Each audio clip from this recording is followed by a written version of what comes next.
remote access trojan RAT කෙටියෙන් rat කියලා කියන්නේ computer malware එක. මේ මහතුරු දන්නව නේද computer virus කියන එක? මේක හරියට computer virus එකක් වගේ.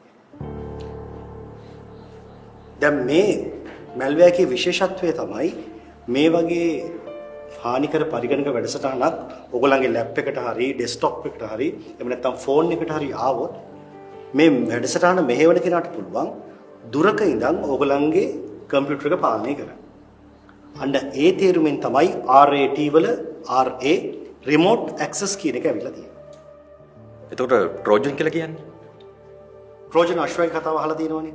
අර ග්‍රීක සොල්දාදුවෝ ලී අශ්වයේගේ ඇතුළට ගිහිල්ලා ට්‍රෝයි නගරයට ආපු විදිහ. ඔව් ට්‍රෝයි මිනිස්සු එලී අශ්වය නගරයට ගන්නේ කිසිම හානියක් නැහැ කියලා හිතලානේ. හරියට හරි. අන්න ඒ විදිහට තමයි මේ malware එකට ට්‍රෝජන් කියන නම ඇවිල්ලා තියෙන්නේ. දැන් මේ remote access trojan කියන මේ හානිකර වැඩසටහන හරියට ඔය ලී අශ්වයා ට්‍රෝයි නගරයට ඇතුල් වුණා වගේ වැදගත් ප්‍රයෝජනවත් ෆයිල් එකක හරි මොන හරි වැඩසටහනකට හැංගිලා වෙස්වලාගෙන තමයි ඔයගලගේ කම්පියුටර් එකට එන්නේ. දැන් මේකේ ඔය වගේ වැඩසටහනක් තමන්ගේ ලැප්ටොප් එකට කම්පියුටර් එකට දාගත්තට පස්සේ ඒ වැඩසටහන මෙහෙවන කෙනාට පුළුවන් ලෝකේ ඕනම තැනක ඉඳන් ඕනම දුරක ඉඳන් ඕගොල්ලෝ අර කම්පියුටර් වැඩ කරන කීබෝඩ් එකේ මවුස් එකේ අන්න ඒ විදිහටම ඕගොල්ලන්ගේ පරිගණකේ එයාට වැඩ කරන්න පුළුවන් වෙනවා. දැන් පැහැදිලිද එරන්දිට වෙච්ච දේ?